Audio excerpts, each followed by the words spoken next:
Que nous a visités. Shalom bien-aimés, shalom frères et sœurs, que la paix, la grâce et la communion du Saint-Esprit soient votre partage. Prions le Seigneur. Éternel notre Dieu, Dieu Tout-Puissant, nous te rendons des actions de grâce. Nous te bénissons pour ton amour, ta bonté et ta fidélité. Alléluia. Tu es Dieu, tu es notre Sauveur, tu es notre Seigneur. Conduis-nous encore dans ce moment. Conduis-nous encore, Seigneur, en ces temps, afin que ton nom soit glorifié. Père, sois loué, sois glorifié. Merci pour tout ce que tu fais. Merci pour tout ce que tu es pour nous. Tu es merveilleux, tu es grand, tu es redoutable. Que ton nom soit glorifié. Au nom de Jésus, notre Seigneur et Sauveur. Amen. Voici le temps nouveau. Chantons gloire à l'agneau. Nous recevons des Christ. C'est qui l'avait promis le sang d'esprit est là. Oh, le Saint-Esprit est là. Le Saint-Esprit est là. La mort a disparu. Oh, Dieu donne le salut. Alléluia. Et sur le monde entier, oh, le grand jour s'est levé. Le Saint-Esprit est là.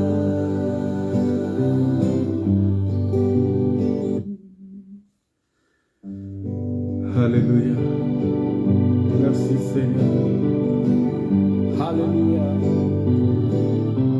Dieu nous a visités.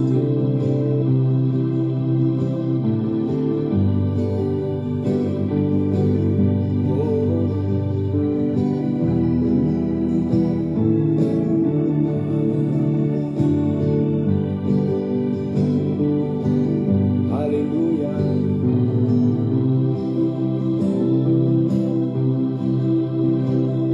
Le Saint-Esprit est là.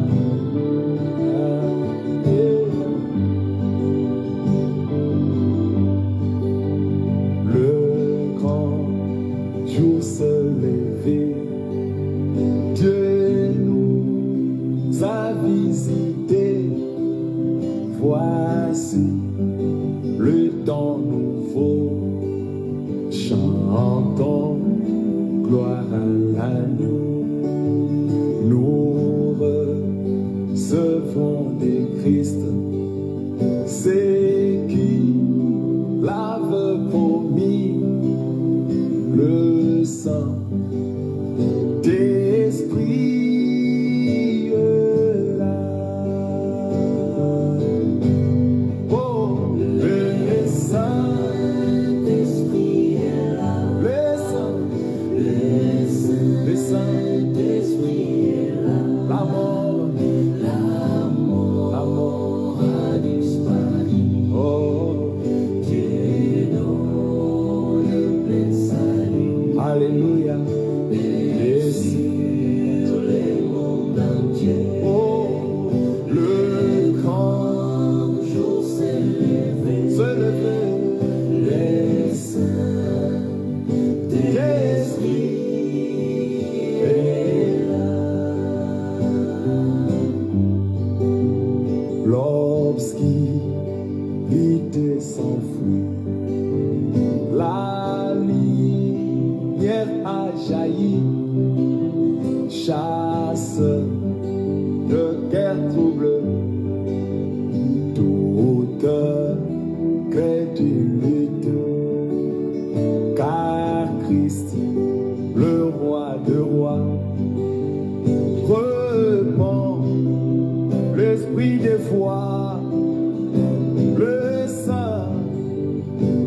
l'esprit de vérité nous met en liberté.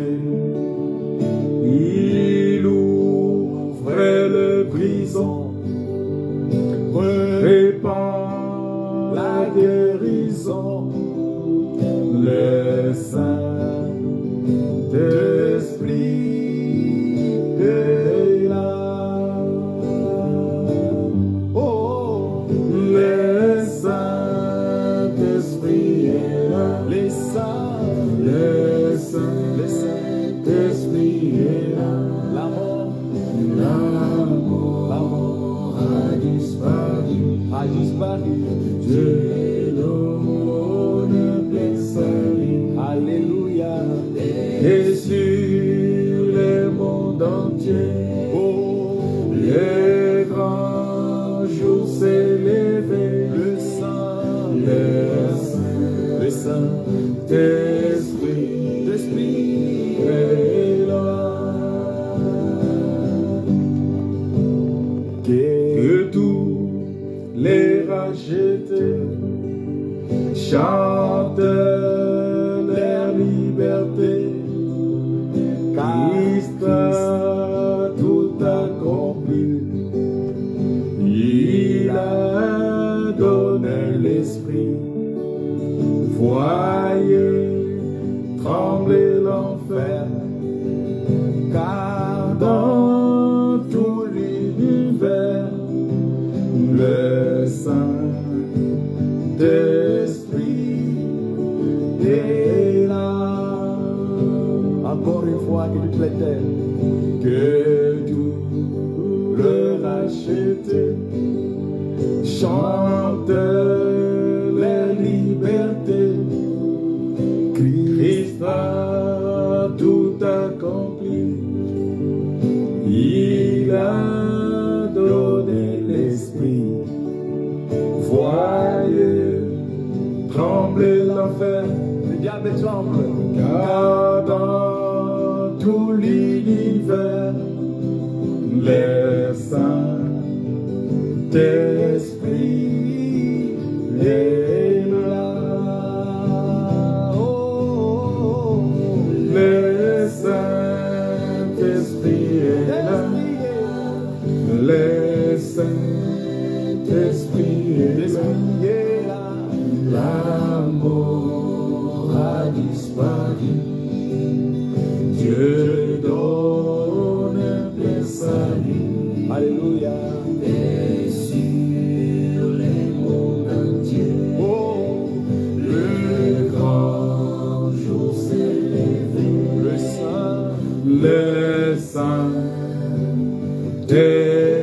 Saint-Esprit est là. Shalom bien-aimés, que la paix, la grâce et la communion du Saint-Esprit soient votre partage. Et je vous salue de partout, vous nous suivez. Et nous croyons que le Saint-Esprit est là. Le Saint-Esprit est avec nous. Le Saint-Esprit est au milieu de nous. Il est notre Dieu, il est notre Père. Il est celui qui est venu renouveler la grâce de Dieu en nous. Et c'est par le Saint-Esprit que nous avons connu Dieu. Parce que Jésus-Christ est venu mourir afin que nous puissions recevoir le Saint-Esprit. C'était ça le but de la mort de Jésus. Jésus n'est pas mort pour que tu achètes des voitures, pour que tu achètes des maisons, mais il est mort pour que tu puisses recevoir le Saint-Esprit. Et donc, quand tu reçois le Saint-Esprit, lui, il vient, il habite ton cœur et il doit former maintenant Christ en toi. Il vient former Jésus-Christ dans ton cœur, il vient former Jésus-Christ dans ta vie, afin que tu deviennes participant de la nature divine. Et maintenant, quand Christ est formé en toi, lorsqu'il va atteindre la stature parfaite, c'est en ce moment-là, l'enlèvement va avoir lieu et nous allons quitter ce monde, nous allons aller vivre auprès du Seigneur. Et c'est ce que tout le monde désire. Vous savez, tout ce que nous attendons maintenant, c'est l'enlèvement de l'Église, parce que on est fatigué de rester dans ce monde qui est totalement corrompu, où il y a normalisation du péché, il y a normalisation du mal. Aujourd'hui, quand tu regardes ce qui se passe dans ce monde, c'est totalement compliqué et totalement, je dis vraiment que c'est difficile. Et puis, quand tu regardes cela, tu te dis, mais où est-ce que nous sommes maintenant? Vous voyez, où est-ce que nous sommes? Et souvent, c'est compliqué parce que dans des situations comme ça, ce n'est souvent pas facile parce que nous nous retrouvons dans un monde où on se pose pas mal de questions. Beaucoup de questions. Parce que nous sommes véritablement appelés à suivre les traces du Seigneur Jésus, qui lui aussi, face aux attaques de l'ennemi, face aux injures, ne rendait point d'injures, maltraité, ne faisant point de menaces, mais il s'en remettait toujours à celui qui est le juste juge. Parce que Jésus lui-même, durant son ministère terrestre, a eu recours à la prière face aux besoins, aux dangers, aux menaces de l'ennemi. Voilà pourquoi, bien-aimé dans le Seigneur, il est très, très important. Parce que s'il vous arrive, vous voyez, si vous arrive, par exemple, d'aller chez quelqu'un pour recevoir des conseils ou une aide, ou d'aller chez les médecins pour vous faire diagnostiquer parce que vous étiez peu bien, je crois que cela vous a pris quand même plus, au moins, quelques minutes. Et peut-être même qu'il vous a fallu revenir pour plusieurs séances ou des consultations beaucoup plus approfondies.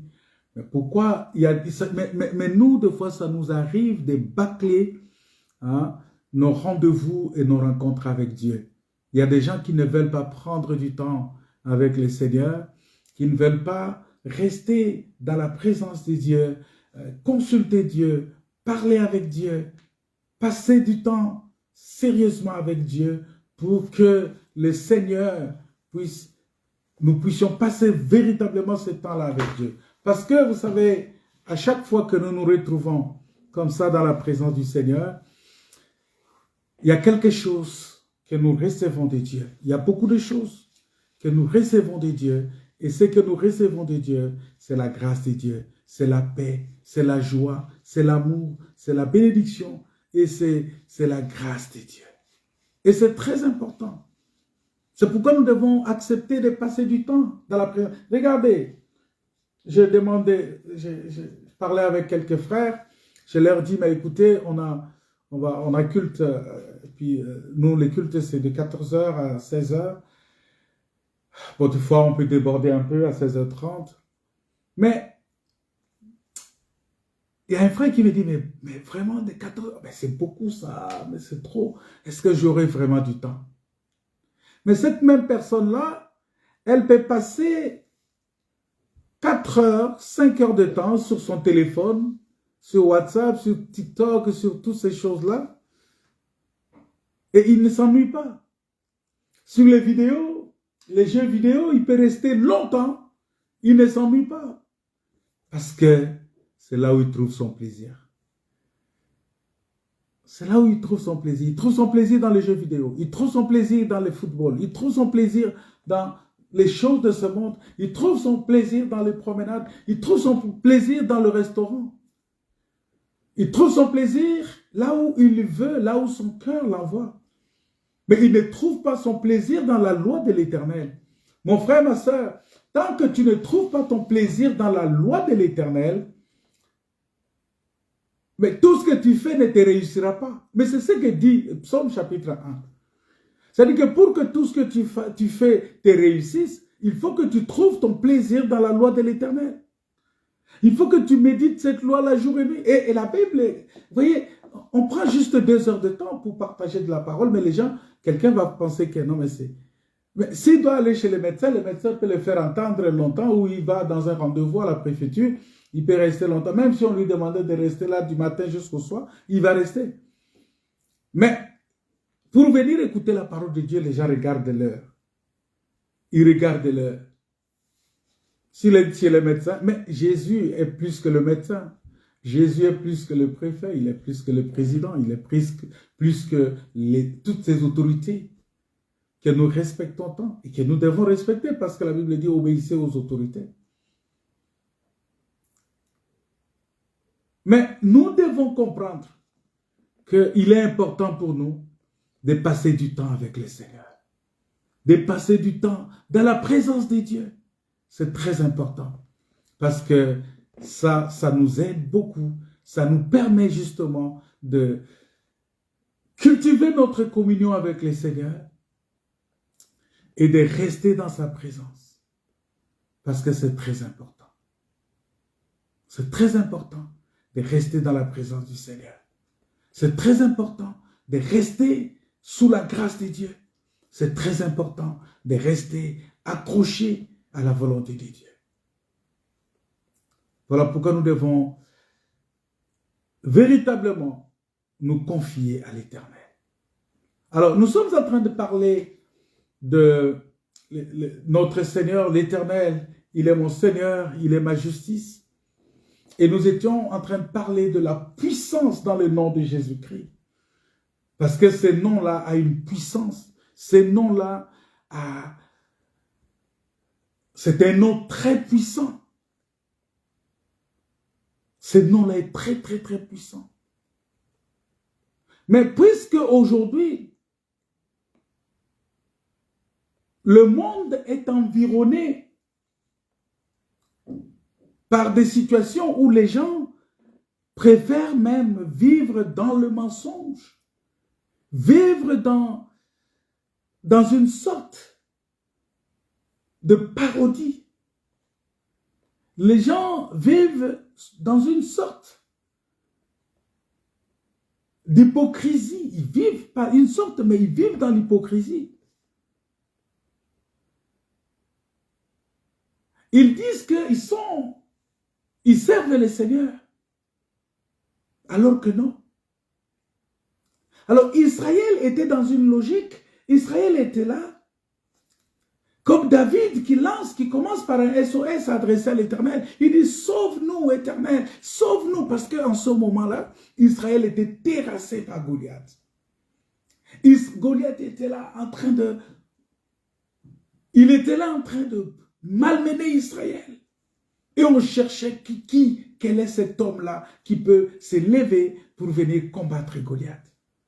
Mais on ne trouvait pas. Alors, Israël était en train de crier à l'Éternel, Seigneur, sauve-nous. Seigneur, au secours. Et pour quelle raison? Parce que la corruption.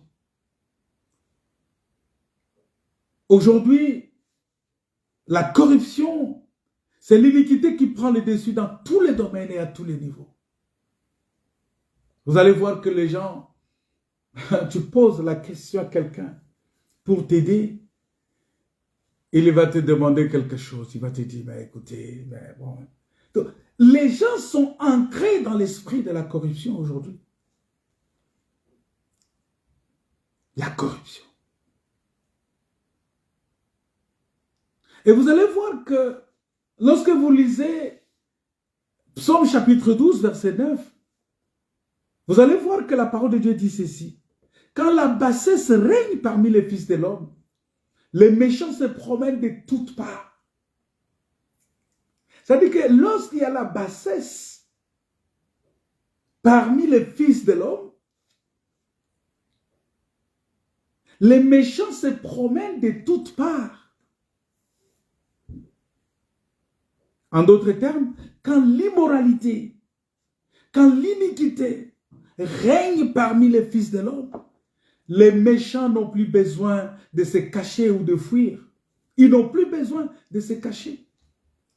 Non, ils n'ont plus besoin. Voilà pourquoi aujourd'hui, vous allez voir, les méchants n'ont plus besoin de se cacher. Mais ils peuvent se promener tranquillement, ils sont là tranquillement et sans inquiétude parce qu'ils savent qu'ils ont le contrôle des choses, de la situation. Parce que l'iniquité règne parmi les fils de l'homme. Et la Bible dit quelque part que lorsque l'iniquité se sera accrue, l'amour du plus grand nombre se refroidira. L'amour du plus grand nombre. Ça veut dire, ton amour pour la parole de Dieu va se refroidir.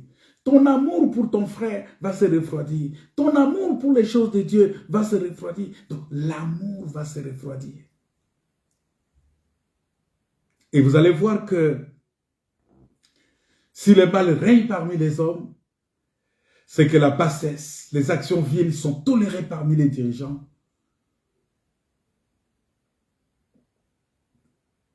Il y a des choses qui vont être banalisées. Et nous savons que, vous savez, si la tête est malade, tout le corps le sera aussi. Voilà pourquoi nous devons faire attention. Et telle était aussi la situation du peuple d'Israël pendant le temps des prophètes.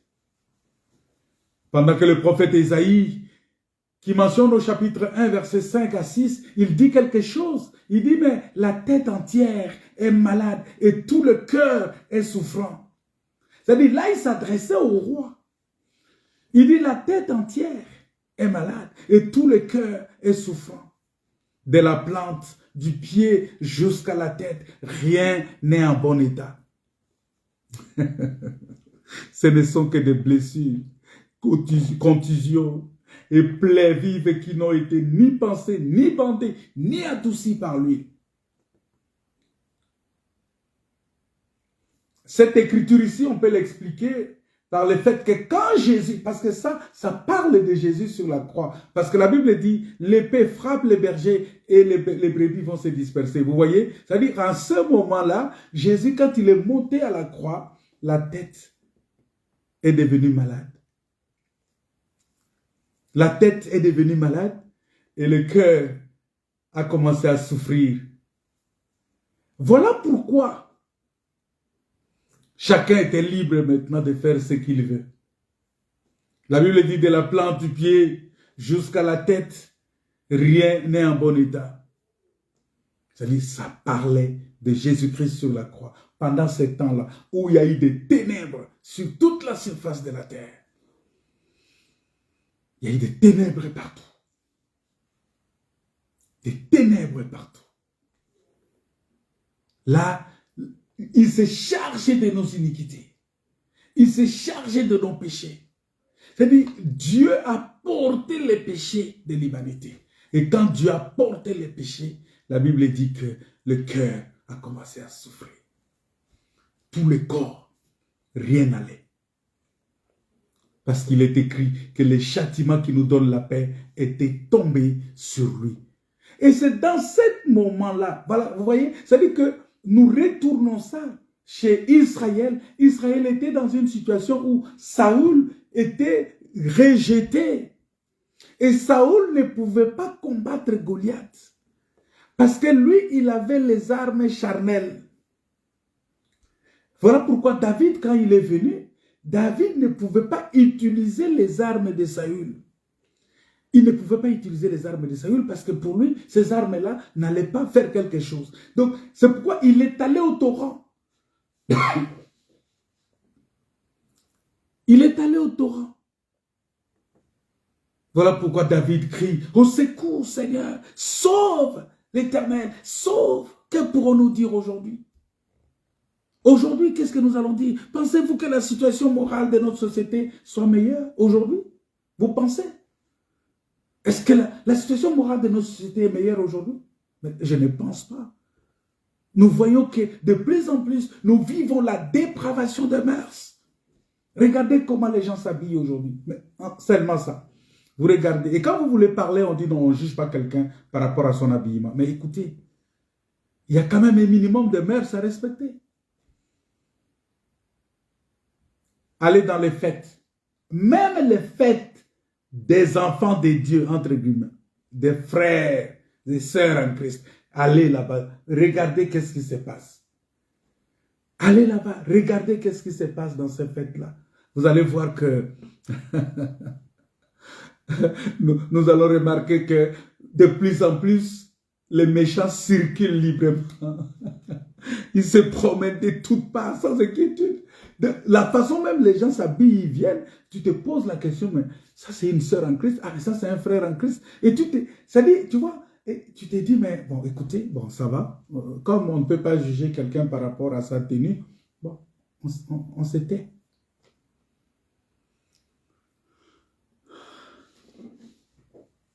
Et vous allez voir que même dans la société aujourd'hui, il y a des gens qui ont des dépravations de mœurs, des gens qui n'ont pas des situations morales stables,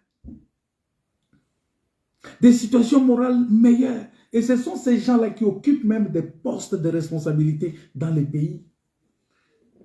Et les enfants de Dieu vont dire, bon, nous, on va aller là-bas, on va aller changer les choses. C'est un système qui est mis en place. Comment toi, tu vas aller là-bas, mais quand tu vas là-bas, tu vas t'essuyer davantage. C'est ainsi que le mal est ouvertement excusé aujourd'hui et même approuvé comme étant un bien. Le mal est ouvertement excusé. Oh, mais c'est une libération. Alors, il y a un signal d'alarme qui devrait nous pousser à crier à l'Éternel. Seigneur, sauve. Parce que David dit que les hommes pieux s'en vont. Les fidèles disparaissent parmi les fils de l'homme. C'est difficile maintenant de voir les hommes pieux. C'est difficile. C'est difficile. Et c'est exactement la même situation du temps d'Ésaïe, de tous les prophètes. Parce que quand vous lisez Ésaïe chapitre 57, le verset 1, vous allez voir que la Bible dit « Le juste périt et nul n'y prend garde ». C'est-à-dire que le juste périt et nul n'y prend garde. Les gens de bien sont enlevés et nul ne fait attention. Et c'est suite à la méchanceté que le juge est enlevé et qu'il est ôté. Et ici, on parle de Jésus-Christ de Nazareth, de la mort de Jésus. C'est là où il y a un texte qui dit « Leurs cris l'emportèrent ». C'est-à-dire que les gens ont crié que nous voulons qu'on nous libère Barabbas et qu'on nous crucifie le Messie. Qu'il soit crucifié. Et personne n'y prend garde. On dit qu'on crie haut et fort qu'il soit crucifié. Qu'il soit crucifié. C'est ainsi que les hommes honnêtes, les hommes intègres, les véritables croyants, ceux qui craignent Dieu, vous allez voir qu'ils sont exclus totalement de la vie publique. Ils sont exclus dans la société. C'est-à-dire les gens ne les sentent pas. On ne va pas te sentir. C'est-à-dire que tu deviens un homme à abattre quand tu es dans une société où tu veux redresser la morale, tu veux amener, installer les valeurs spirituelles de Dieu. Tu seras la cible de tous ces systèmes-là qui est mis en place. Et tu seras un homme à abattre. Voilà pourquoi, bien-aimés, Seigneur, nous devons crier au Seigneur. Seigneur, sauve-nous. Parce que dans ces temps de la fin, dans ces temps de la grâce, l'Esprit de Dieu conduit l'Église de Jésus-Christ à adresser cette prière à l'Éternel aussi. Selon qu'il est écrit. Parce que quand vous lisez Apocalypse chapitre 22, vous allez voir que l'Esprit et l'épouse, qui est l'Église corps du Christ, ils disent quelque chose. Ils disent, viens Seigneur Jésus, viens Seigneur Jésus. Donc c'est le moment, plus que jamais, que nous puissions faire cette prière à Dieu. Viens Seigneur. Viens Seigneur Jésus. Viens Seigneur Jésus. Viens. Viens Seigneur. Parce que, bien-aimés dans le Seigneur, nous devons savoir que le salut ne nous arrivera pas d'un autre côté. Non.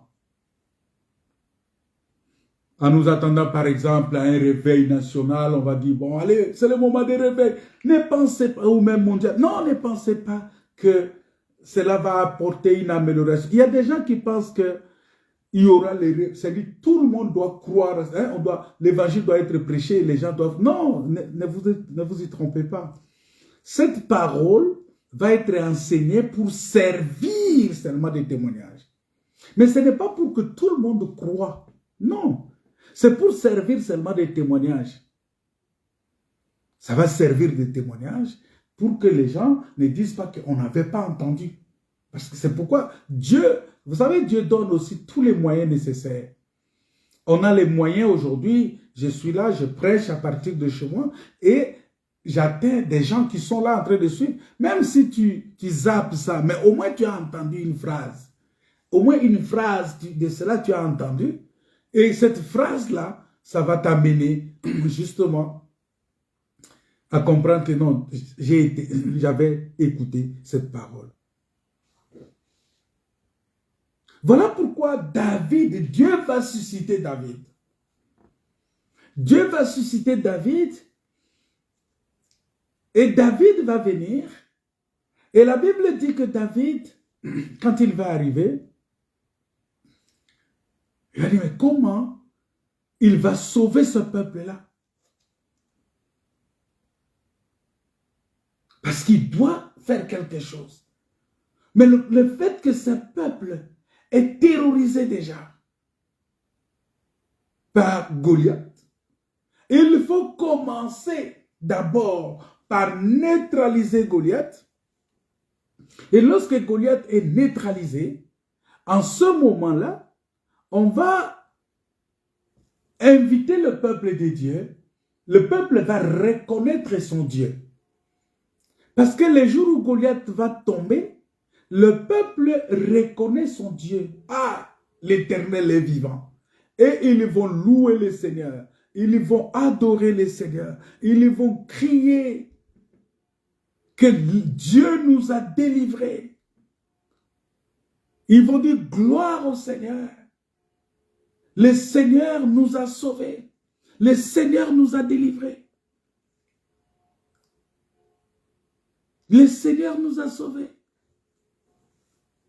Parce que frères et sœurs, ne nous leurrons pas par de fausses espérances, d'un puissant réveil mondial ou non. Bon, parce que la Bible dit même que lorsque vous entendez dire qu'il est ici ou il est là-bas, n'allez pas. N'allez pas. La Bible dit que parce que l'iniquité se sera accrue, la charité du plus grand nombre se refroidira, mais celui qui persévérera jusqu'à la fin sera sauvé. Nous voyons comment l'amour se refroidit aujourd'hui. Aujourd'hui, on ne parle plus de véritable amour. Non.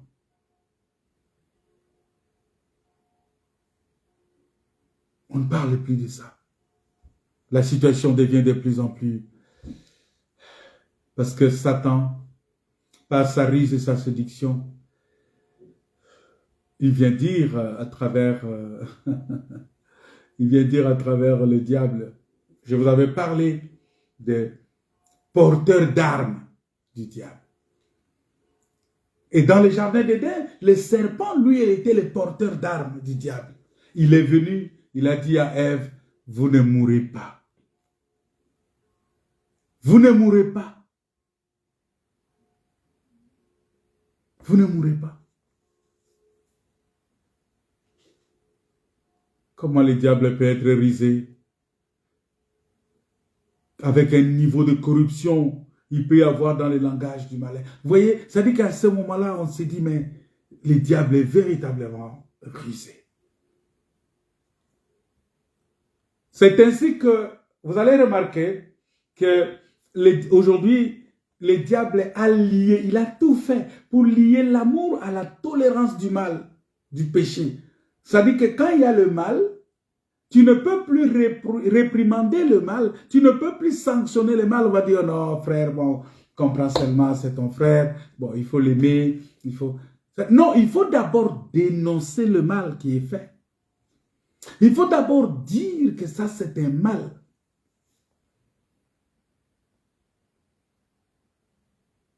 Parce que l'amour, c'est de l'amour qui vient ôter le mal.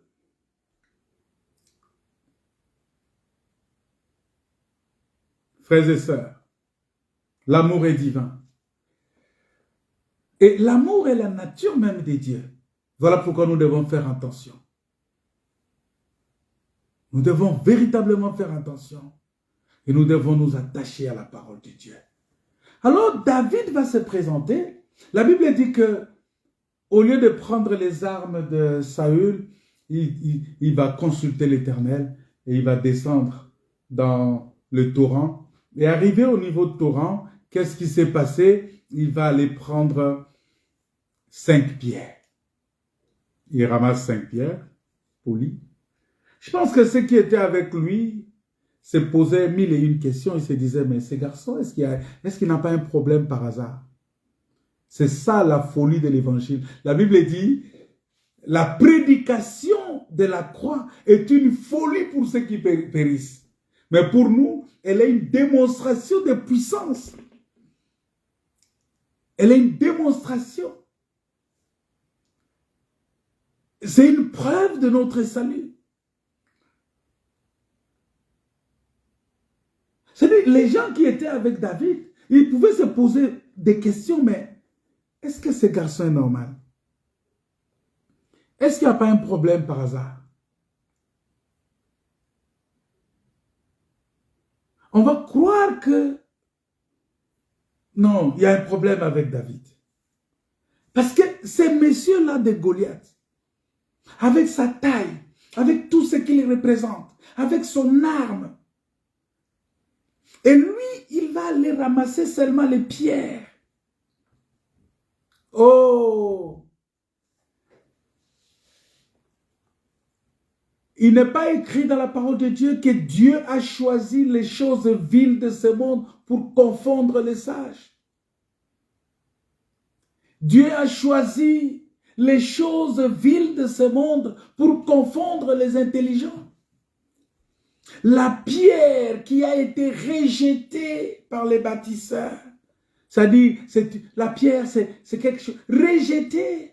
Et surtout, que ce n'était même pas des pierres précieuses, ce n'était pas des diamants, ce n'était pas de l'or, ce n'était pas de améthyste, ce n'était pas de chrysolites, ce n'était pas de coltan, ce n'était pas des pierres précieuses, ce n'était pas de l'émeraude, ce n'était pas de l'onyx, ce n'était pas tout ce qui attire les regards. Parce que vous savez, quand vous regardez la pierre d'émeraude, vous voyez le bleu d'émeraude, ça attire les regards. Quand vous regardez les diamants, comment ça brille. Quand vous regardez l'or, comment ça brille. Et vous voyez comment aujourd'hui le monde court derrière ces choses-là. Court derrière ce qui frappe le regard. Parce que pour eux, c'est ça qui les intéresse. Alors que Dieu, c'est un Dieu qui agit dans la simplicité.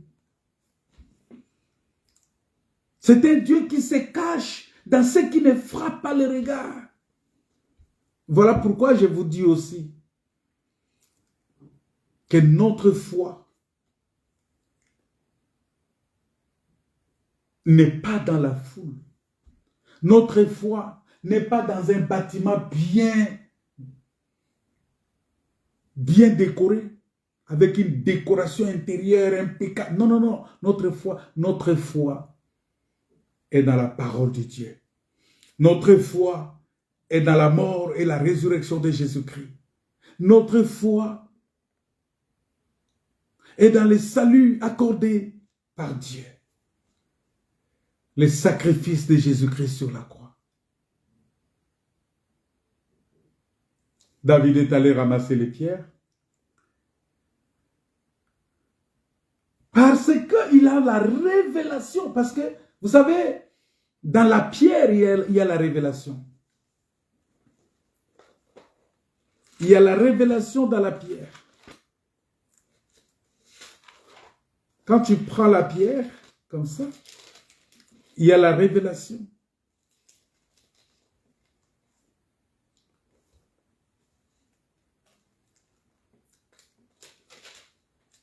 La Bible dit ceci. La Bible dit que celui qui a des oreilles entende ce que l'Esprit dit aux églises. Aux vainqueurs, je donnerai de la manne cachée. Vous voyez? Aux vainqueurs, je donnerai de la manne cachée. Et un caillou blanc. C'est-à-dire, on parle ici de la manne cachée Quand on parle de la manne cachée, ça veut dire que Dieu qui se cache. Mais à côté de la manne cachée, on parle de cailloux blancs. Et sur ces cailloux est écrit un nom nouveau que personne ne connaît, sinon celui qui le reçoit. Vous voyez? Ça veut dire que pour comprendre ce qui est écrit dans les cailloux, il faut être révélé. C'est-à-dire il faut recevoir les cailloux. Et quand tu reçois les cailloux vont parler en toi. Les cailloux vont se révéler en toi. C'est-à-dire ces cailloux-là. Voilà pourquoi la pierre que David est allé prendre, cette pierre-là s'est révélée à David. Et parmi ces 5 pierres, il y a la principale. Il y avait une pierre principale. Et cette pierre principale, c'est ce que David va prendre. Mais il n'y a que la main de l'Éternel qui sait comprendre la pierre principale. C'est-à-dire que c'est la main de David qui va aller, qui va prendre cette pierre-là et qui va lancer ça. C'est là où j'aimerais parler un peu de la main de Dieu. La main de l'Éternel. Parce que ici, la pierre a été ramassée par la main. La pierre est mise dans la gibecière par la main. La pierre est sortie de la gibecière par la main. C'est-à-dire que c'est la main qui a trié la pierre. C'est la main qui a gardé la pierre dans la gibecière. Et c'est la main aussi qui va sortir la pierre.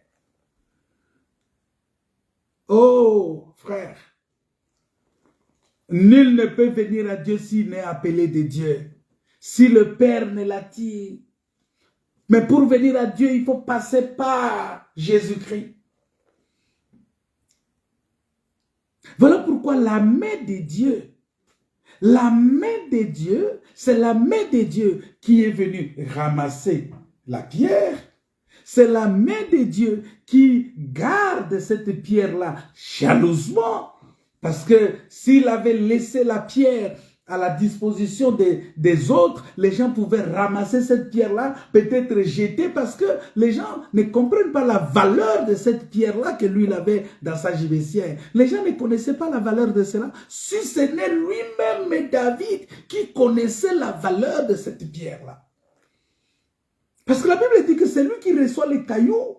C'est à lui-même qu'est révélé le nom qui est sur les cailloux. Donc, David connaissait la valeur de cette pierre-là qu'il a pris.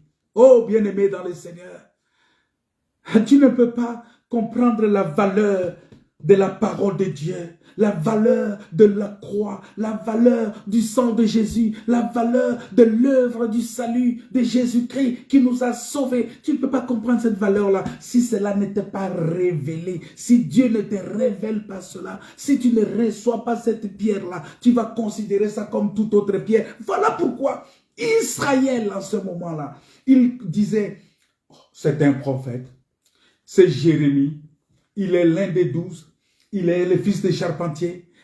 Ça veut dire qu'il n'arrivait pas à comprendre la valeur de la pierre qui était là. Et comme lui, il était la synthèse des 12 pierres.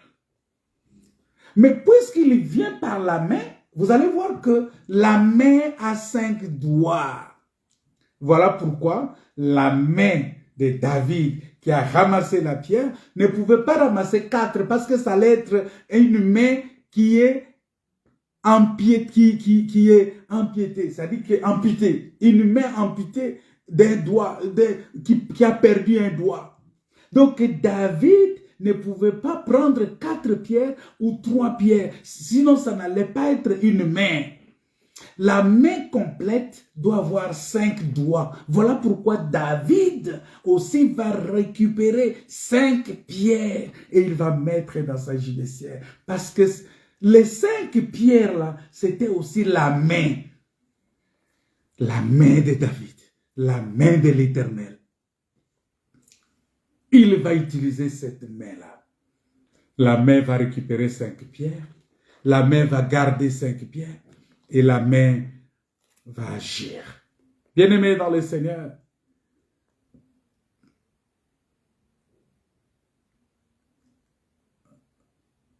c'est formidable. C'est formidable. C'est formidable. Nous voyons la main.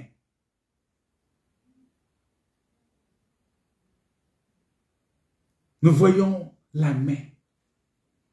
Ce que la main a fait. Bien-aimés, les mains peuvent exprimer beaucoup de choses. Les mains, par la main, on peut parler de la salutation. Avec la main, on peut appeler quelqu'un. Je peux t'appeler par la main. Par la main, je peux apporter la paix. C'est-à-dire, quand je fais ça, vous voyez, quand je fais ça, la main, quand on lève la main comme ça, ça dit qu'on demande la paix. On apporte la paix. La main peut parler aussi de la bénédiction.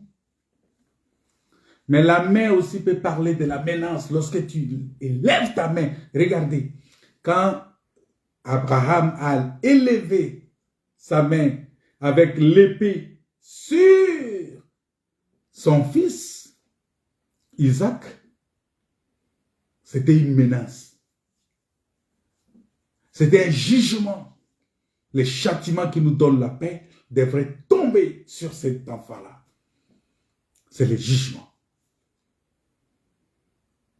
Les mains travailleuses, les mains qui craignent, mais aussi, il y a des mains paresseuses. Et la Bible nous parle de la main de l'Éternel, une main puissante, une main forte, une main d'autorité, une main de protection. Voilà pourquoi, bien-aimés, nous allons prendre un texte dans Psaume 95. C'est là où vous allez voir comment on a expliqué la main de l'Éternel. Psaume 95.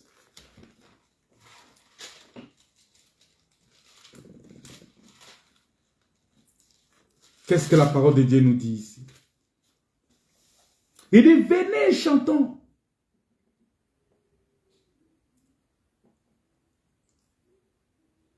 Il dit, poussons des cris de joie pour le Seigneur. Acclamons le rocher de notre salut. Les rochers, ça veut dire que la pierre de notre salut. Poussons des cris de joie vers les rochers de notre salut.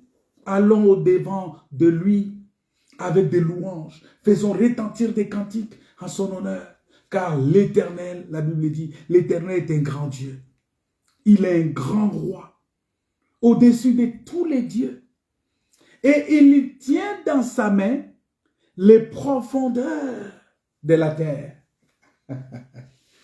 Et les sommets des montagnes sont à lui. C'est-à-dire que dans sa main, il tient à la fois les profondeurs de la terre, il tient aussi les sommets des montagnes.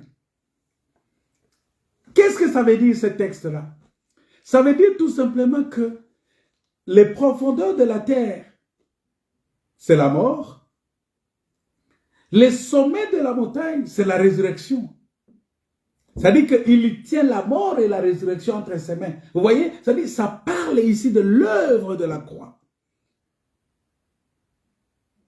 Or, pour que Dieu puisse délivrer le peuple, il fallait que Jésus-Christ devienne sauveur. Mais comment il va devenir sauveur? Il faut qu'il monte à la croix, parce que c'est la croix qui va lui donner le feu vert d'être sauveur. Parce que si Jésus n'avait pas réussi la croix, l'œuvre de la croix, il n'allait pas sauver. Voilà pourquoi il tient dans sa main les profondeurs de la terre. Voilà pourquoi Jésus, quand il est mort, la Bible dit qu'il est allé dans les régions inférieures de la terre.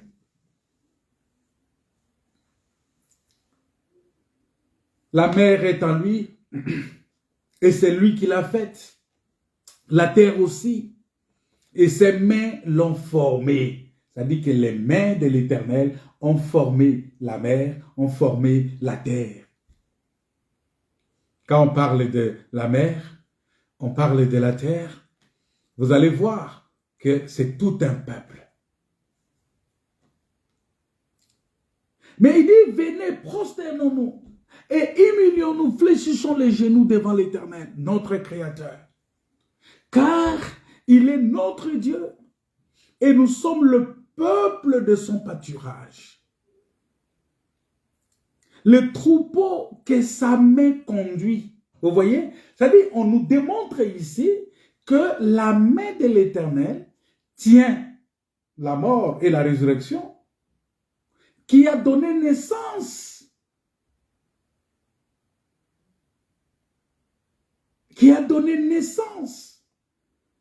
à la terre, qui a donné naissance à la mer. C'est-à-dire que la fusion de la terre et la mer, parce que ça veut dire quoi? Ça veut dire tout simplement que l'eau et la terre ont formé l'homme. Parce qu'au commencement, Dieu a créé les cieux et la terre. Et il a pris la poussière de la terre et il a formé l'homme avec. Mais l'homme étant formé par la poussière de la terre, devrait recevoir le souffle de Dieu, qui est la pluie qui devrait descendre du ciel. Voyez l'eau? Et cela devrait donner maintenant la vie à l'homme. C'est ça la manifestation de l'Église. Parce que la Bible dit qu'il y a des choses qui rendent témoignage. Et donc, aujourd'hui, l'Église est le corps de Christ. Quand on parle de corps, on voit ces deux choses-là. Et donc, cette Église-là, la Bible dit que nous sommes le peuple de son pâturage. Le peuple de son pâturage, le troupeau que sa main conduit. C'est-à-dire que le troupeau de Dieu, l'Église de Dieu, est conduite par la main de Dieu. Alors, quand on parle de cette main-là, nous allons comprendre que la main de Dieu, c'est cette main-là qui a pris la pierre et c'est cette main-là qui a lancé la pierre.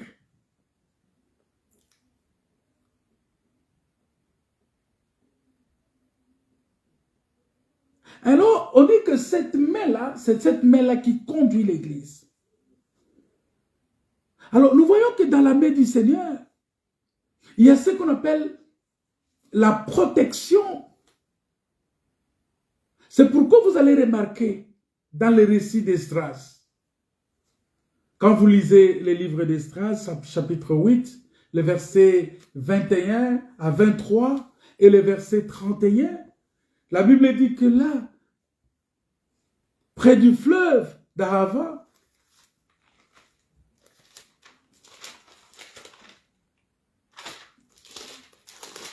attends, je vais vous lire ça. Esdras. Je vais lire dans cette version ici, chapitre 8, verset 31, verset 21. Il dit ceci. Là, près de l'Alava, je proclamais un jeûne d'humiliation devant notre Dieu, afin de lui demander qu'il nous accorde à nous, à toutes nos familles et à tous nos biens, de voyager sans encombre. Il dit que j'aurais eu honte de demander au roi une escorte et des cavaliers pour nous protéger contre l'ennemi pendant la route. Car nous avions dit au roi, la main de notre Dieu est pour le bien. La main de notre Dieu. Nous avons dit au roi. Il dit, j'aurais eu honte de demander au roi une escorte et des chars pour nous protéger de l'ennemi sur la route. Car nous avions dit au roi, la main de notre Dieu est pour leur bien, sur tous ceux qui le cherchent. Mais sa force et sa colère sont sur tous ceux qui l'abandonnent.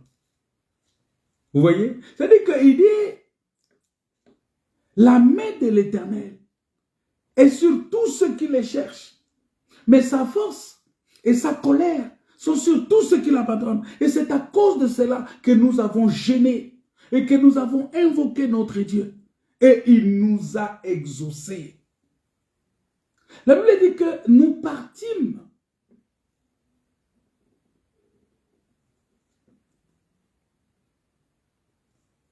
C'est verset 31.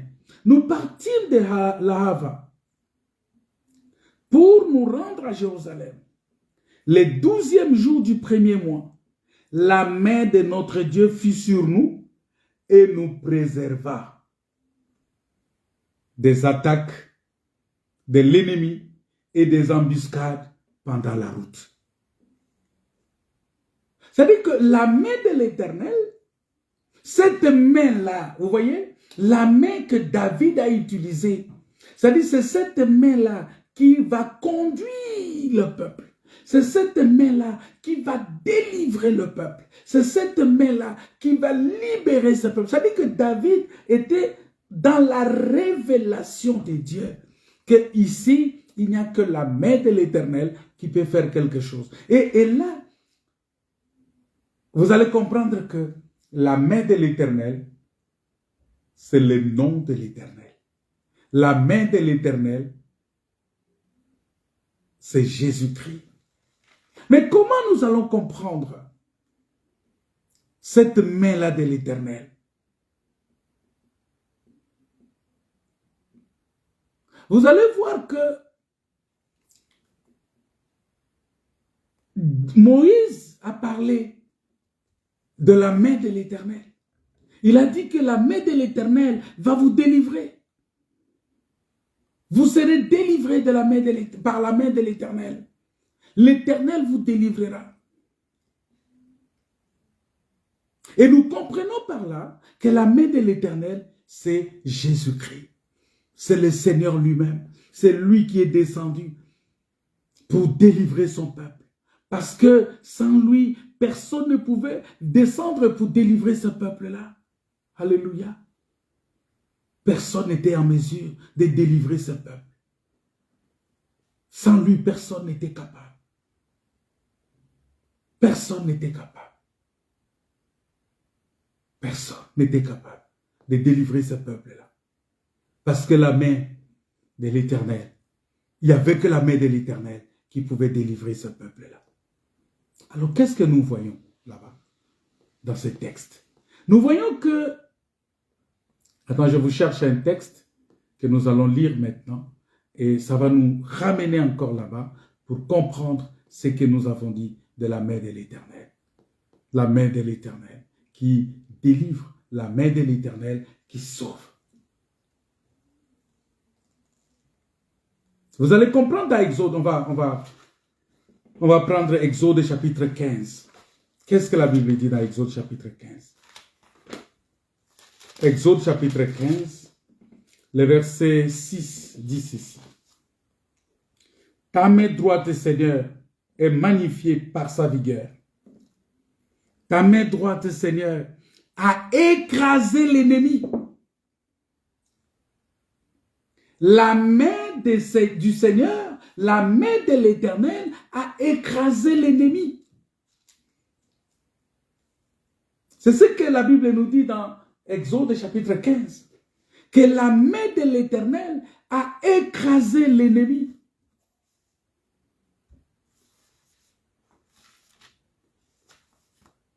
Ça a écrasé l'ennemi. Alléluia. Quelle grâce d'avoir la main de l'Éternel. Maintenant, pour comprendre cette main de l'Éternel, vous allez comprendre que la main de l'Éternel, c'est Exode chapitre 15, verset 6. Vous allez comprendre que cette main de l'Éternel qui a écrasé l'ennemi, c'est la postérité de la femme. Parce que Dieu avait déjà prophétisé, il avait déjà annoncé dans Genèse que la postérité de la femme écrasera la tête du serpent. Et quand il parle de la poste, il écrasera la tête du serpent. Voilà pourquoi vous allez voir David. La mission de David, c'était d'aller écraser la tête de Goliath. Or, David qui écrase la tête de Goliath, c'est la main de l'Éternel. Voilà pourquoi David a utilisé la main.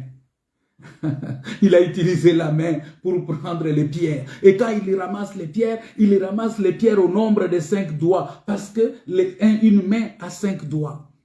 Il ne devrait pas prendre 4 pierres, il ne devrait pas prendre 3 pierres, il fallait prendre 5 pierres. Parce qu'une main a 5 doigts. Et les 5 doigts parlent de don ministériel. La main de l'Éternel, c'est le ministère de la parole. La main de l'Éternel, c'est le Saint-Esprit. La main de l'Éternel, c'est celui qui vient écraser l'ennemi. Et Exode nous dit clairement que la main de l'Éternel a écrasé l'ennemi. Or, celui qui devrait écraser l'ennemi, c'est la postérité de la femme. La Bible dit, la postérité de la femme écrasera la tête du serpent. Et donc, la mission de David, c'était d'aller écraser la tête du serpent. Le serpent Goliath. Goliath était tout un serpent qui s'est levé au milieu du peuple Israël pour défier Dieu. Parce que Goliath était en train de défier l'Éternel. C'est comme le serpent est venu défier l'Éternel dans le jardin d'Éden en disant à Ève, non, Dieu a-t-il réellement dit, non mais Dieu sait que le jour où vous en mangerez, vous ne mourrez pas. C'était tout un défi qu'il a lancé. Il a lancé un défi. Il fallait quelqu'un pour écraser sa tête. Et la personne qui devrait écraser la tête, c'est la main. Ce qui devrait écraser l'ennemi, c'est la main. Et cette main-là, c'est la postérité de la femme. Or, nous savons que la postérité de la femme, c'est qui? C'est celui qui est venu sortir de la femme, qui est né de la femme. Un enfant nous est né. Un fils nous est donné. Cet enfant-là qui est né de la femme, sans l'appui d'un homme, parce qu'il est né sans l'homme. Il est né de Dieu, mais à travers la femme. Oh, il est la postérité. Donc, il ne pouvait pas être la postérité de l'homme.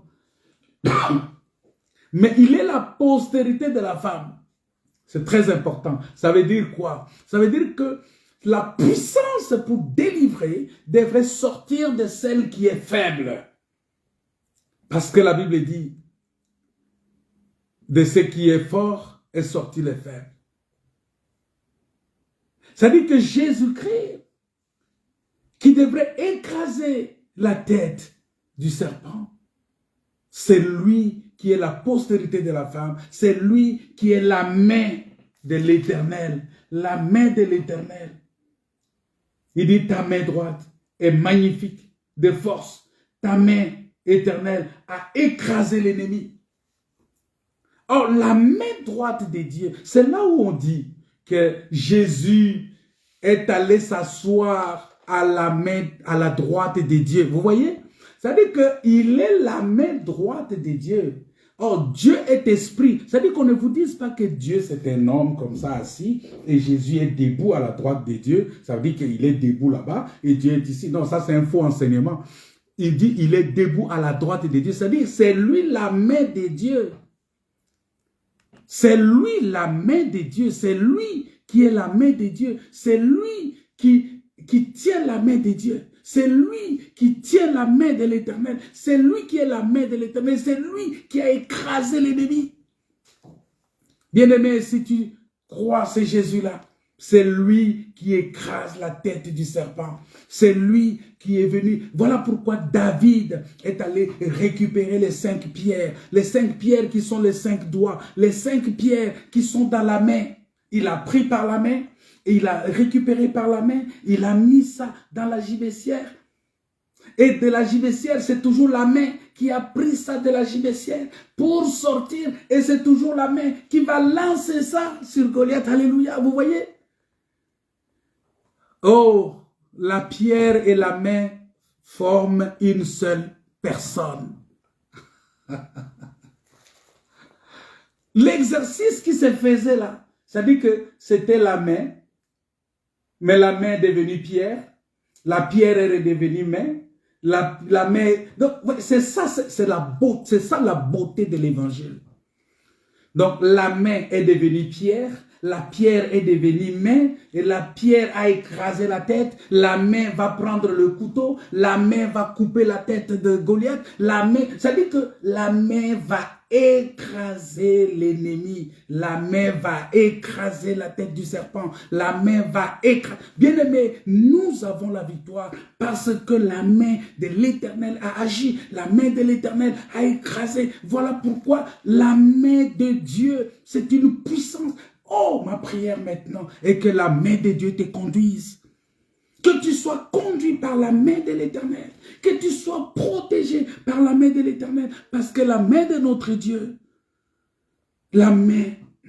Voilà pourquoi il dit dans Psaume chapitre 145, verset 16, il dit, tout nous vient du Seigneur, toute bénédiction c'est long. Il dit, tu ouvres ta main et tu rassasies à souhait tout ce qui a vie. Tu ouvres ta main. Il ouvre la main et il nous rassasie. La main de notre Seigneur. Il dit que la main nous conduit. Le troupeau du Seigneur, c'est la main de Dieu qui conduit le troupeau du Seigneur. Voyez, quelle grâce. Quelle grâce. Quelle grâce. Oh, bien-aimé, la Bible dit que tout a été créé par lui et pour lui. Tu ouvres ta main et tu rassasies à souhait tout ce qui a vie. C'est-à-dire que tout ce qui vit est dans ta main. Et quand tu ouvres ta main, c'est en ce moment-là que tu rassasies à souhait. Ouvrir la main. Ouvrir la main veut dire quoi? C'est percer la côte. Ouvrir la main, c'est l'œuvre de la croix. Tu ouvres ta main et tu rassasies. Parce que quand Jésus a ouvert sa main sur la croix, il a ouvert, il a dit, venez à moi, vous tous qui êtes fatigués, chargés, je vous donnerai du repos. Venez à moi. Venez à moi. Parce que là, il ouvre la main. Parce que je vous avais dit que la main parle aussi de l'appel. La main apporte la paix. Voilà pourquoi, quand Jésus est ressuscité, il vient vers les apôtres, il leur dit, paix, que la paix soit avec vous. Il dit, paix sur vous. Oh, il dit, je vous donne la paix, je vous laisse ma paix. Il vient, il bénit le peuple. Quelle grâce. Quelle grâce d'avoir ces dieux-là. Il dit, tu ouvres ta main. Car à lui, voilà pourquoi, bien-aimé, la Bible dit que toute la plénitude de la divinité habita corporellement en lui. Là, je suis dans les livres de Colossiens, chapitre 1, verset 16 à 19, vous pouvez retrouver ça là-bas. Voilà pourquoi David, il va dire dans le livre de Psaume, chapitre 8, verset 4, il dit ceci. Il dit, tes mains m'ont créé, elles m'ont formé. Vous voyez? Ça dit que la main, vous voyez quand on parle de la formation de la mer, la formation de la terre, ça dit que c'est ça. Tes mains m'ont formé, tes mains m'ont créé. La main de l'Éternel m'a créé. La main de l'Éternel, c'est la sagesse qui a créé toutes choses. La main de l'Éternel, c'est la parole qui a créé toutes choses. Tout a été créé par la parole qui est la main de l'Éternel. Alléluia. La main de l'Éternel m'a créé.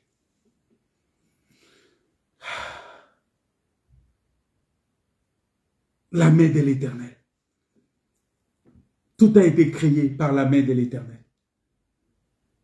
Quand je contemple les cieux, ouvrage de tes mains, la lune et les étoiles que tu as créées. Dans Psaume 119, verset 73, il dit, tes mains m'ont créé, elles m'ont formé. Voilà pourquoi quand vous parlez de la main du Seigneur Jésus, il est écrit dans Jean chapitre 3 verset 35 que le Père aime les fils et il a remis toutes choses entre ses mains. Alléluia. C'est-à-dire que toutes choses étaient entre dans la main du Seigneur Jésus. Parce que tout lui a été donné, tout était dans sa main. J'aimerais vraiment que tu comprennes cela et que la main du Seigneur t'appelle maintenant. Ouvre ton cœur à la main du Seigneur. Il va déposer quelque chose dans ton cœur. La main du Seigneur va déposer quelque chose dans ta main. Parce que c'est lui qui donne. Ouvre ton cœur maintenant. Il va déposer, la main va déposer quelque chose. Parce que l'ennemi, la main a déjà écrasé la tête de l'ennemi. La main a déjà écrasé l'ennemi. La main de l'Éternel. Comment nous pouvons voir la main du Seigneur? Parce qu'il avait les mains parfaites, les mains sans péché. Et il a vécu une vie sainte. C'est ce qui nous est demandé à nous aussi, en tant qu'enfants de Dieu. Dans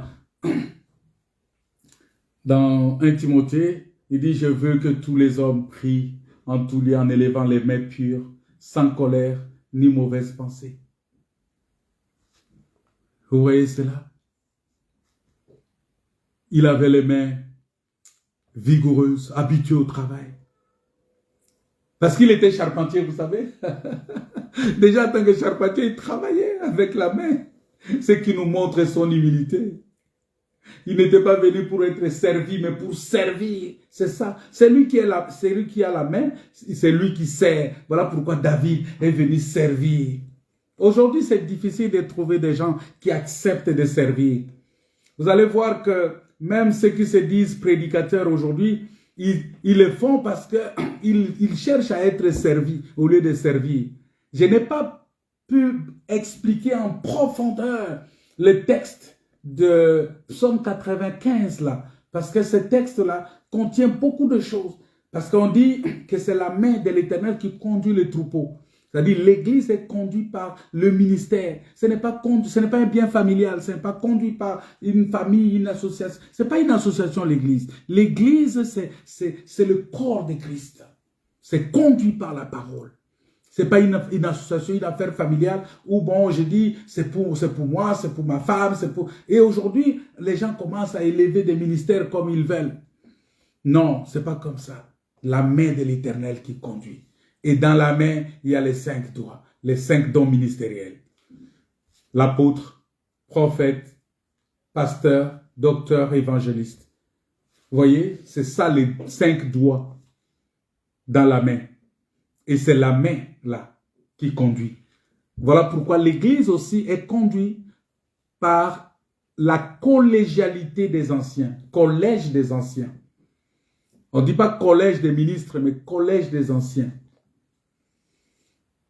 Collège des anciens. Ce n'est pas une affaire individuelle, non, c'est moi qui ai les bâtons de commandement. Non, non, non, non, ce n'est pas ça. Cette histoire de bâtons de commandement, là, il faut enlever ça. Ça n'existe pas.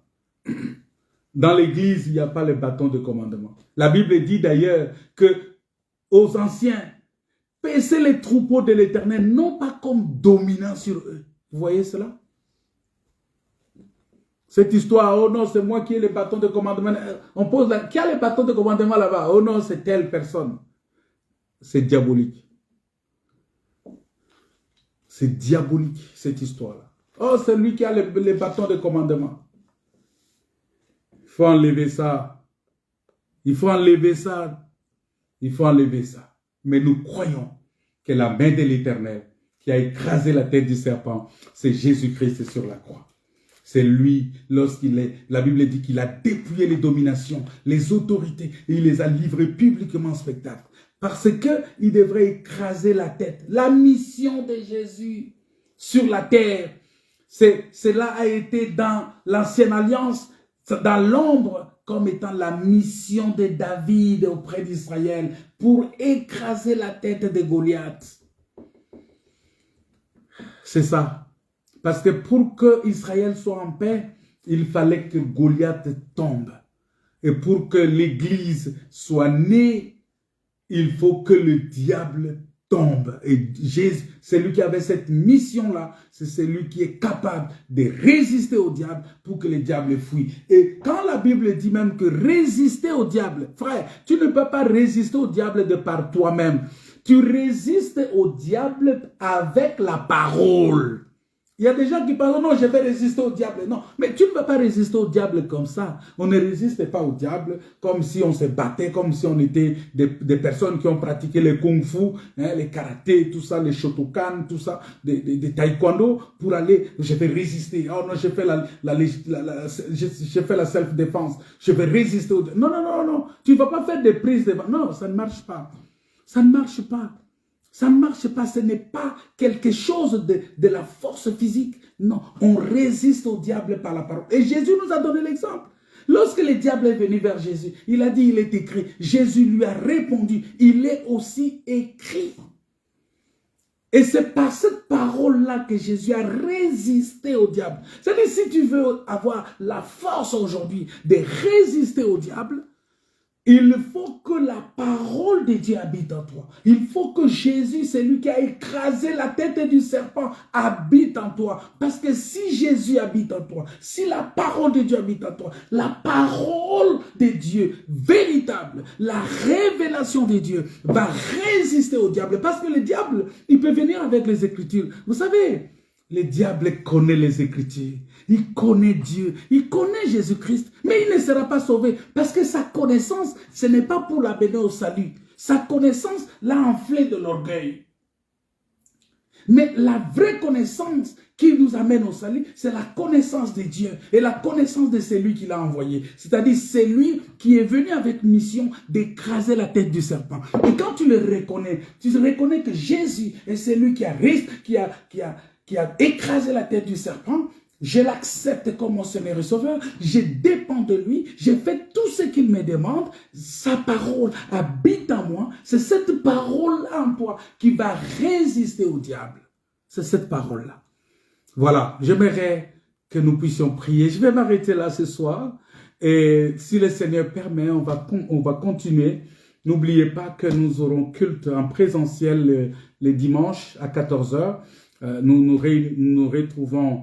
Pour ceux qui sont en France, ceux qui sont à Rouen et dans les environs, par exemple à Mantes-la-Jolie, au Havre, à Dieppe, partout, au Tréport, tous ceux qui sont dans les environs de Rouen ici, nous nous retrouvons à Rouen, à l'adresse au numéro 1, place Guillaume Apollinaire,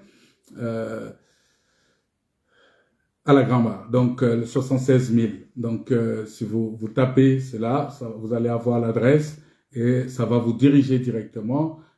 La référence, c'est l'arrêt Tamarel, donc terminus des bus Tamarel, de T2. Donc, c'est là où nous nous retrouvons et puis nous louons le Seigneur. Et donc, dimanche, on se retrouve là-bas pour louer le Seigneur, pour adorer le Seigneur. Et pour écouter aussi la parole. Donc, cette même parole, nous l'écoutons là-bas aussi. Et nous allons continuer encore avec ça. Donc, mercredi, nous avons l'enseignement en ligne. Nous avons aussi, cet enseignement aussi est retransmis sur YouTube. Le YouTube, c'est aussi les rassemblements des saints élus. C'est-à-dire, vous pouvez, si vous avez raté ici sur Facebook, vous pouvez retrouver tous nos enseignements sur le YouTube des rassemblements des saints élus de Rouen. C'est-à-dire que si vous tapez le rassemblement des saints élus de Rouen, vous allez voir le même logo qui est sur la page Facebook, ce même logo là-bas, sur le YouTube, et vous allez, si vous aimez le YouTube là, vous allez recevoir la notification de tous ces enseignements-là qui passent aussi sur Facebook. Parce que Facebook commence à supprimer tous les enseignements si ça fait un mois, il supprime. Donc, vous ne pouvez plus retrouver ça sur Facebook, mais c'est stocké dans YouTube. C'est pourquoi il faut aller aussi sur YouTube, visiter les enseignements, recevoir ces enseignements là-bas, partager cela pour que les gens puissent recevoir. Je dis bien que nous, on ne recherche pas le vu. Nous, ce n'est pas le vu qui nous intéresse. Nous, ce qui nous intéresse, c'est que les gens suivent la parole, écoutent la parole de Dieu. Ce n'est pas parce qu'on vous demande d'aller vous abonner ou aller aimer la page pour recevoir les enseignements parce qu'on a besoin d'augmenter le nombre de vues. Non, ce n'est pas ça. Nous, ce qui nous intéresse, c'est pour vous annoncer la parole. Même si toi, tu peux partager ça via ton canal, Partage cela comme tu veux, mais pourvu que la parole de Dieu atteigne un plus grand nombre. Mais nous avons les liens de YouTube. YouTube, c'est le Rassemblement des Saints Élus de Rouen. Ça dit que vous tapez Rassemblement des Saints Élus de Rouen. La sœur qui nous aide dans les transcriptions, elle va peut-être devoir partager le lien YouTube dans les commentaires et vous allez recevoir ça. Mais c'est important pour vous d'aller récupérer ces enseignements-là sur YouTube. Et nous disons que la main de l'Éternel soit sur vous, que la main de l'Éternel vous conduise, que la main de l'Éternel vous bénisse, que la main de l'Éternel soit sur vous parce que le Seigneur Dieu Tout-Puissant, il est notre Dieu, il est le Dieu de gloire, il est le Dieu Tout-Puissant, il est le Dieu grand et redoutable. Et voilà pourquoi, bien-aimé dans le Seigneur, il est important, très important même, de rester attaché à la parole. Parce que c'est par la parole que tu vas résister au diable et il va fuir loin de toi. Parce que le diable, sa tête a été écrasée. Et nous allons voir ça. On va voir peut-être mercredi comment la tête de Goliath a été coupée. Comment la pierre l'a fait tomber et comment son épée a coupé sa tête. Mais son épée va couper sa tête par la main de David. Donc la main de David a pris l'épée de Goliath et a coupé la tête de Goliath. Ça a une profondeur que le Seigneur nous permettra de comprendre cela par la grâce de Dieu s'il le permet. Que la paix, la grâce et la communion du Saint-Esprit soient votre partage. Je voudrais prier pour quelqu'un. Quelqu'un qui est au bord de la dépression. Tu as prié, tu as beaucoup prié pour ton problème. Mais tu n'arrives toujours pas à voir la solution. J'aimerais te dire que Jésus-Christ, il est la solution à tous les problèmes. Il est la réponse de Dieu pour tous tes problèmes. Et j'aimerais prier pour que le Seigneur te bénisse, pour que le Seigneur te rétablisse. Parce qu'il est celui qui nous exauce. J'aimerais que tu comprennes cela, que Dieu nous a exaucés. Il est notre Dieu. Il nous a exaucés parce qu'il est notre Seigneur. Il nous a exaucés parce qu'il est notre roi. Il nous a exaucés. Alléluia. Il nous a exaucés, notre Dieu. Et j'aimerais, parce qu'il y a un texte que je vais lire avec vous. Désolé parce que le temps est largement parti. Ce texte-là, il est dit ceci. Que voilà, il y avait deux aveugles, retenez rapidement, deux aveugles qui ont entendu parler de Jésus. Jésus arrivait et ils ont crié à l'Éternel. Ils ont dit, fils de David, aie pitié de nous. Et Jésus leur pose la question. Il dit, croyez-vous que je puisse faire cela? Croyez-vous que je puisse faire cela? Ça dit, Jésus te pose la question maintenant. Est-ce que toi tu crois que Jésus peut te sauver? Jésus peut répondre à ton problème. Jésus peut te guérir. Jésus peut pourvoir à tes besoins. Est-ce que tu crois? C'est Jésus qui demande. Il dit, est-ce que toi tu crois que je peux faire ça? Si tu dis oui, cela te sera fait selon ta foi. Au nom de Jésus. Si tu dis oui seulement, tu dis oui Seigneur, je crois. Si tu dis seulement oui, tu dis oui Seigneur. C'est ce que les aveugles ont dit. Parce que quand Jésus leur a posé la question, il dit, croyez-vous que je puisse faire cela? Croyez-vous que je puisse faire cela? Croyez-vous que je peux faire ça? Que je peux vous guérir? Que je peux vous délivrer? La Bible dit, ils ont dit oui Seigneur, sans hésitation, ils ont dit oui Seigneur. Et c'est ça, c'est ce oui-là qui les a guéris. C'est ce oui-là qui les a délivrés. C'est ce oui-là qui les a rétablis. C'est ce oui-là qui les a ramenés à voir encore. Que Dieu vous bénisse. Voilà la question, tu vas rester avec cette question-là. Est-ce que tu penses, tu crois que Jésus peut faire quelque chose pour toi? Si tu crois, cela te sera fait selon ta foi. Que la paix et la grâce et la communion du Seigneur soient votre partage. Au nom de Jésus. Amen. Amen. Amen. Amen. Amen. Que Dieu vous bénisse. Que tous les rageux te chantent.